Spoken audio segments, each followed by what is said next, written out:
سوال یہ تھا کہ عید کے دن کا غسل کیا ہے؟ عید کے دن کا غسل کیا ہے؟ پہلی بات تو یاد رکھیں، غسل اور غسل میں فرق ہے۔ نہانا دھونا الگ ہے، غسل کرنا الگ۔ غسل کا مطلب ہے شرعی طریقے سے سر اور گردن پھر جسم کے دھونے کے اعتبار سے دو حصے، دایاں حصہ پورا بدن کا اور بدن کا پورا بایاں حصہ، اگر آگے پیچھے کے پوشیدہ مقامات دونوں طرف میں پورے دھوئے جاتے ہیں۔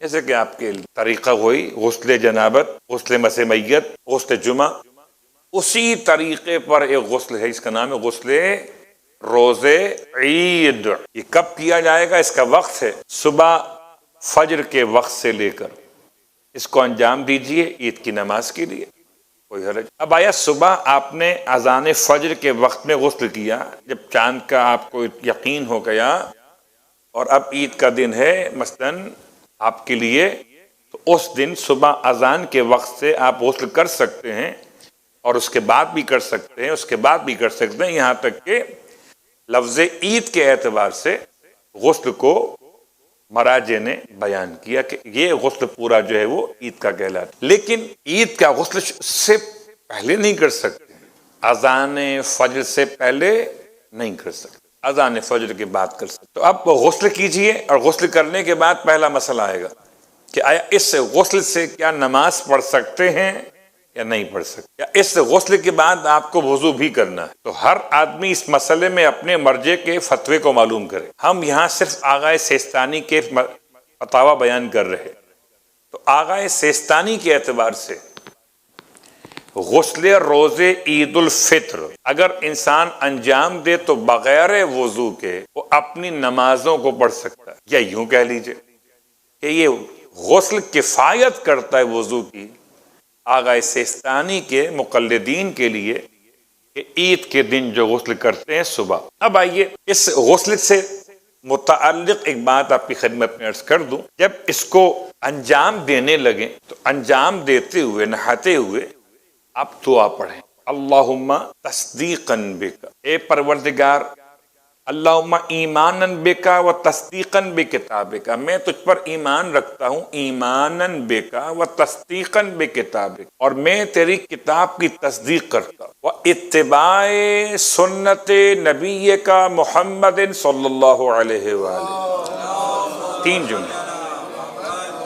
تین جملے، اگر آپ کو عربی یاد نہ رہے تو خدا کو اردو آتی۔ یہ غسل کرتے ہوئے آپ اللہ سے کہیے یہ غسل کرتا ہوں پروردگار تجھ پر ایمان رکھتے ہوئے، تیری کتاب کی تصدیق کرتے ہوئے، اور تیرے نبی آخر الزمان کی سنت کی پیروی کرتے ہوئے، اور غسل کو انجام دے۔ اور غسل کرنے کے بعد پھر یہ دعا پڑھیے، اللہم اجعلہ کفارۃ لذنوبی وطہر دینی واذہب عنی الدنس۔ تین جملے، 6 جملے ہو گئے، 3 غسل کرتے ہوئے اور 3 جملے غسل کرنے کے بعد۔ کیا کہا باپ نے؟ ترجمہ کیا ہے اس کا؟ اللہم اجعلہ کفارۃ لذنوبی، اے خدا اس غسل عید الفطر کو میرے گناہوں کا کفارہ بنا، میرے گناہوں کا کفارہ۔ وطہر دینی، اس غسل روز عید کو میرے دین کی پاکیزگی کا ذریعہ بنا۔ وَأَذْهِبْ عَنِّي الدَّنَسَ، اور اس غسل روز عید کی برکت سے ساری نیچ باتیں، ساری ذلیل حرکتیں، برائیاں، گناہ سب مجھ سے دور فرما دے۔ اگر آپ کو یہ الفاظ یاد نہ رہے تو ان کا ترجمہ پڑھ لیجیے، اور کتاب سے اگر آپ کو عربی ہی پڑھنا ہو تو کتاب کا نام مفاتیح الجنان۔ مفاتیح الجنان میں آپ پورے ماہ رمضان تو اندر وارد رہتے ہیں، عید کے دن بھی وارد ہو جائیے گا، اور جب عید کے دن وارد ہو جائیے گا تو عید کے دن کے اعمال میں شیخ عباس قمی نے یہ دونوں باتیں لکھی ہیں، 3 جملے غسل عید کرتے ہوئے اور 3 جملے غسل عید کرنے کے۔ یہ بات واضح ہو گئی۔ غسل عید کرنے کے بعد آغا سیستانی کے مقلدین اب اگر کوئی ایسا کام نہیں ہوا اس سے وضو باطل ہو جاتا ہو تو اسی کیفیت کو لیے ہوئے یہ نماز پڑھ سکتے ہیں، اور اگر کوئی ایسا کام ہو گیا سمجھیے اس سے وضو باطل ہو جاتا ہے، ری کا خارج ہو جانا یا یورین پاس کر دینا الی آخر، یا نیند کا آ جانا، پھر وضو کیجئے پھر نماز پڑھیں۔ اور اگر ایسا کچھ نہیں ہوا تو آپ اسی غسل کے بعد براہ راست نماز پڑھ سکتے۔ باقی مراجع کے مقلدین اپنے اپنے اس کے اعتبار سے عمل کریں گے۔ اب آئیے، یہ تو بات تھی عید کے غسل کے مستحبات کے حوالے سے۔ اور کیا مستحب ہے؟ صاف اور پاک لباس پہننا مستحب ہے۔ اور کیا مستحب ہے؟ اور مستحب یہ کہ انسان خوشبو لگائے۔ اور مستحب یہ ہے جو کہ ہم نہیں کر سکیں گے، ہم پہلے بول رہے ہیں، سفید عمامہ پہننا عید کے نماز کے لیے مستحب ہے۔ سفید عمامہ، علماء کی بات نہیں کر رہا، عید کی نماز پڑھنے والوں کی بات کر رہا ہوں۔ سفید عمامہ پہننا مستحب۔ میں نے پہلے جملہ کہا تھا کہ ہمارے یہاں ایک معیار بن گیا کہ سیاہ عمامہ علماء وہ پہن رہے ہیں کہ جو اولاد سادات کے عنوان سے سادات کرام کہہ لیجیے، اور سفید عمامہ وہ پہن رہے ہیں جو شیخ یا شیوخ کے اعتبار سے پہچانے جاتے ہیں۔ تو خیر یہ مستحب ٹھیک یہ آیا ہے روایت کے اندر، عمل کر سکیں نہ کر سکیں وہ الگ بات۔ عمل نہیں کر سکتے کہ عید کی نماز پڑھو جا کے صحرا کے اندر، زمین کچی ہو، پختہ فرش نہ ہو، سر پر چھت نہ ہو، صحرا کا علاقہ ہو، سجدہ کرو سجدگاہ پہ نہیں، مٹی پر۔ سب باتیں ہیں کیونکہ عید کا دن ایسا ہے جب اپنے اپنے گھروں سے لوگ نکلتے ہیں تیار ہو کر، زرق برق لباس پہنے ہوئے، خوشبو لگائے ہوئے، تو طریقہ بتایا معصوم نے نکلنے کا، تکبیرات پڑھنے کا۔ یہ تکبیرات یزینوا العیدین بالتہلیل والتکبیر والتحمید والتقدیس۔ ارشاد فرماتے ہیں اللہ کے حبیب کہ اپنی عیدوں کو سجا لو، کس سے؟ اللہ اکبر سے، لا الہ الا اللہ سے، الحمدللہ سے، سبحان اللہ سے۔ اپنی عیدوں کو زینت دو، سجاؤ، اللہ کے حبیب کا فرمان کتاب کنز العمال کے اعتبار سے۔ تو یہ وہ تکبیرات جو پڑھی جاتی اس کا بیان بھی آنے والا ہے۔ تو گھر سے نکلتے ہوئے جب آپ چلیں، یہاں تک لکھا ہے جائیں کسی اور روٹ سے، واپس آئیں دوسرے روٹ سے، یہ سب ہیں ہمارے۔ یہ ساری باتیں ہر جگہ آج کے دور میں پاسبل نہیں ہیں۔ تو بھائی آپ باتیں ہیں عید کی نماز کے مسائل، ہمارے جتنی شوق اور ذوق سے عید کی نماز پڑھی جاتی ہے، ایسی کوئی نماز اور پڑھی ہی نہیں، اور اس کے بھی مسائل معلوم نہ ہو تو انا للہ ہے۔ سوچئے ابھی تک تو میں کہہ رہا ہوں کہ عید کی نماز مستحب ہے، لیکن اگر ظہور امام ہو گیا تو عید کی نماز واجب ہو جائے، کیا پتہ ہو جائے، اور اگر ہو گیا تو نماز واجب۔ اس لیے آغا سیستانی ارشاد فرماتے ہیں اس مسئلے میں 1497 1497 نمبر کا مسئلہ، امام عصر علیہ السلام کے زمانے حضور میں عید الفطر اور عید قربان کی نمازیں واجب ہیں اور ان کا جماعت کے ساتھ پڑھنا ضروری ہے، لیکن اس دور میں جب امام علیہ السلام غیبت میں ہیں یہ نمازیں مستحب ہیں اور با جماعت اور فرادہ دونوں طریقوں سے پڑھی جا سکتی، با جماعت بھی پڑھ سکتے ہیں اور فرادہ بھی پڑھ سکتے ہیں۔ جماعت سے پڑھیں گے تو خطبے بھی ہوں گے اور جماعت کے بغیر تو خطبے نہیں ہوں گے۔ نماز عید الفطر و قربان کا وقت عید کے دن طلوع آفتاب سے ظہر تک ہے، طلوع آفتاب سے ظہر تک، یعنی اتنا لمبا ٹائم ہے، خوب ٹھیک ٹھاک سو سا کے اٹھ جائیے، تب بھی کہیں نہ کہیں عید کی نماز مل جائے گی۔ اب طریقہ ایسا بتاتا ہوں کہ نہ ملے تو پریشان مت ہوئیے، گھر میں پڑھ لیجیے، عید کی نماز گھر میں پڑھی جا سکتی۔ اگلا مسئلہ، عید قربان کی نماز سورج کے بلند ہونے کے بعد پڑھنا مستحب ہے، اور عید الفطر میں مستحب ہے کہ سورج بلند ہونے کے بعد پہلے افطار کریں، پھر فطرہ دیں، پھر نماز عید کو ادا کریں۔ دیکھ کے پڑھو، تین باتیں، پہلے افطار، پھر فطرہ، پھر عید کی نماز۔ افطار، ہاں، روزے کے بغیر افطار، اب اس کو ہم افطار کہیں، فطور کہیں، صبح کا ناشتہ کہیں، جو آپ نام دے لیں، آگا ہے لکھا ہے افطار، وہی پڑھ، ٹھیک۔ تو عید کے دن خالی پیٹ مت جائیے گا کہ مسجد میں کچھ نہیں ملنے والا، مسجد میں کچھ نہیں ملنے والا، تو گھر سے افطار کر کے جائیے۔ اور اب افطار کے مسائل میں پھر کس چیز سے افطار کیا جائے وہ الگ مسائل، کھجور سے کیا جائے، شیر خورما سے کیا جائے یعنی میٹھے سے، یا خاک شفا کربلا معلیٰ سے کیا جائے، وہ الگ مسئلہ۔ میں اتنا گہرائی میں نہیں جا رہا کہ وقت اتنا نہیں، اس میں ہوتا نہیں اتنا۔ آئیے، عید قربان کی نماز تو آپ نے سمجھ لی، وہ ہے اس میں افطار نہیں ہے، پہلے نماز ہے، نماز کے بعد قربانی کے گوشت سے پھر وہ افطار کا مسئلہ۔ عید قربان مسئلہ الگ، عید فطر میں مسئلہ الگ، پہلے افطار اور پھر فطرہ، گھر کے سارے افراد کا فطرہ نکالیے اور نماز پڑھنے سے پہلے پہنچا دیجیے جہاں آپ کو پہنچانا ہے. اور اتنے سخت شرائط ہیں مستحقین کے حوالے سے. اب ہم جیسے لوگ بھی ڈرتے ہیں کسی کو دیتے ہوئے. لوگ کہتے ہیں آپ دیتے کیوں نہیں؟ بانٹ دیں. نہیں بانٹ سکتے بھائی، کہاں سے لائیں گے تمام جامع و شرائط فقیر کو؟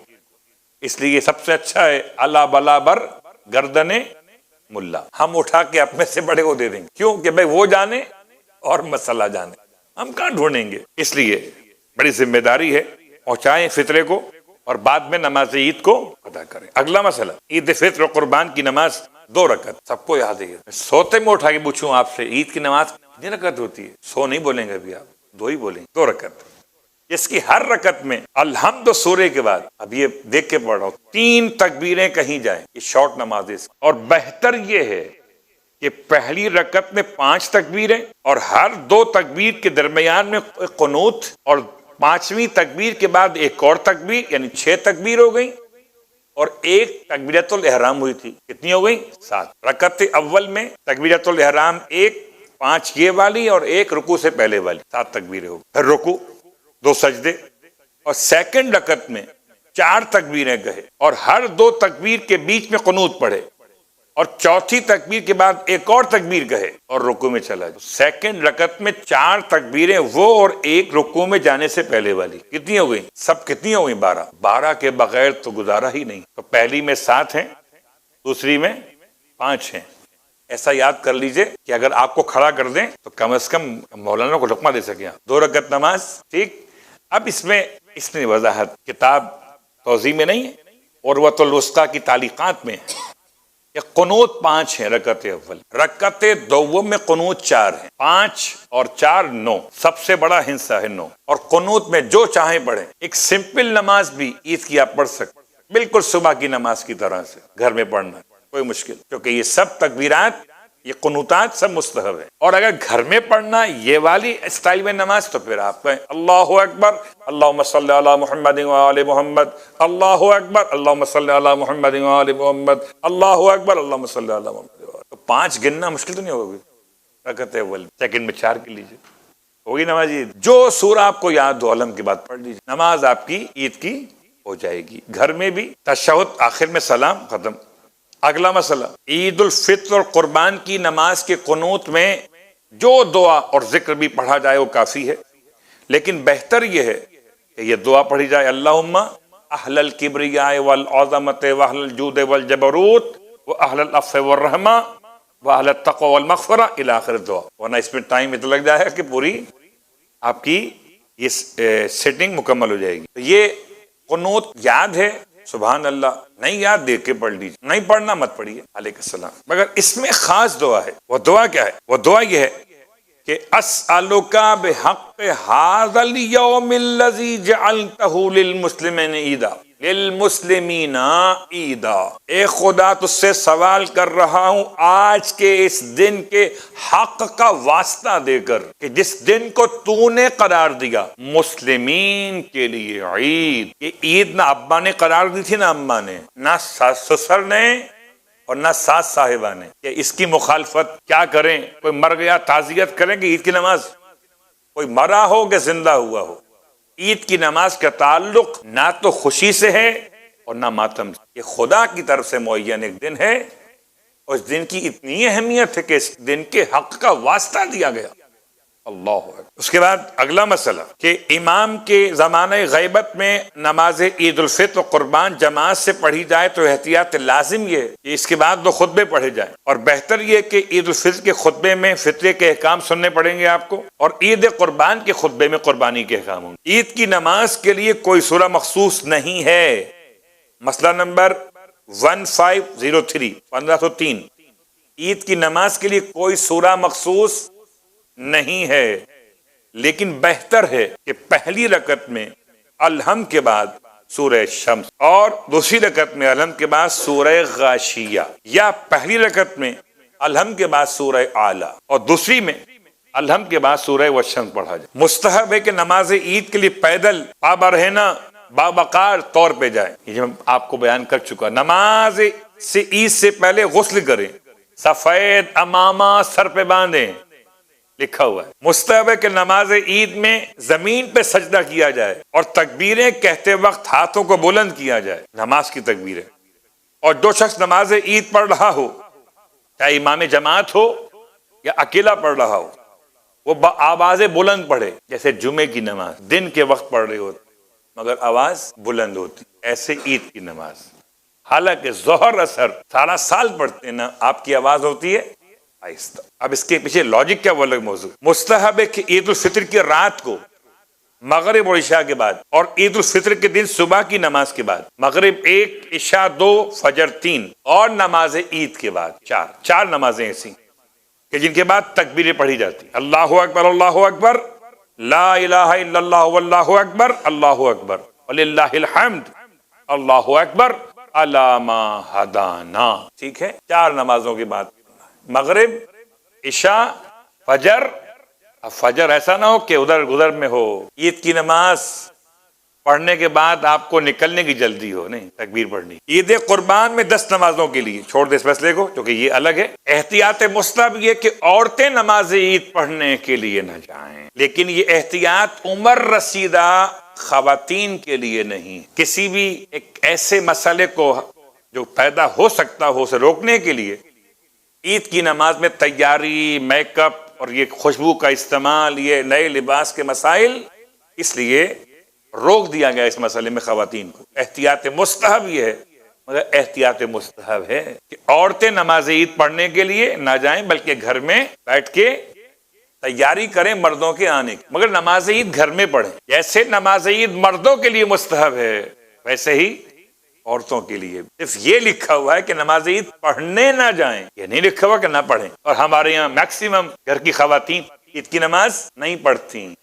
یہ سوچ کر کہ یہ تو مردوں پہ نازل ہوئی ہے، ہم پہ کب ہوئی؟ ٹھیک، لیکن یہ احتیاط عمر رسیدہ خواتین کے لیے نہیں ہے، وہ آ سکتی۔ نماز عید میں بھی دوسری نمازوں کی طرح مقتدی کو چاہیے کہ الحمد و سورے کے علاوہ نماز کے باقی اذکار، رکوع، سجود، قنوت، تکبیرات اور تشہد سلام خود پڑھے۔ اگر مقتدی اس وقت میں پہنچے جب امام نماز کی کچھ تکبیریں کہہ چکا ہو تو وہ امام کے رکوع میں جانے کے بعد ضروری ہے کہ جتنی تکبیریں اور قنوت اس نے امام کے ساتھ نہیں پڑھی انہیں پڑھے۔ اگر رکوع میں آپ جوائن کرنا چاہتے ہیں عید کی نماز میں، تو اگر رکعت اول میں آئے ہیں تو آپ کو 5 تکبیرات کہنی ہیں، تکبیرۃ الاحرام کے علاوہ اور رکوع میں جانے والی تکبیر کے علاوہ۔